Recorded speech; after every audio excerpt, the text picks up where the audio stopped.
नातं विश्वासाचं एक पाऊल आधुनिकतेचं या कार्यक्रमाचा 18वं सेशन.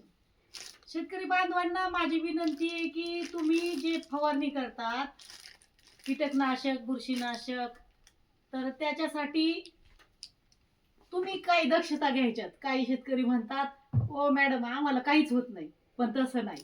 कारण हे घातक असतं, केमिकल आहेत ह्यात. त्यांनी तुमच्या डोळ्यांना वगैरे त्रास होऊ शकतो अंगावरती पडल्यानंतर. म्हणजे हेच नाही, प्रत्येक तुम्ही जे कोणतंही औषध फवारणी करताय त्यावेळी हातात सॉक्स घाला, कपडे पूर्ण फुल घाला, अंगावरती उडून देऊ नका, तोंडाला मास्क वगैरे घाला, डोळ्यांना गॉगल चष्मा काही का होईना घाला. आणि आपापली सुरक्षितता स्वतः काळजी घ्या. आपला हा देह अनमोल आहे, करोडो रुपये देऊनही देह येत नाही. त्याच्यासाठी प्रत्येकाने दक्षता घ्या. ओके.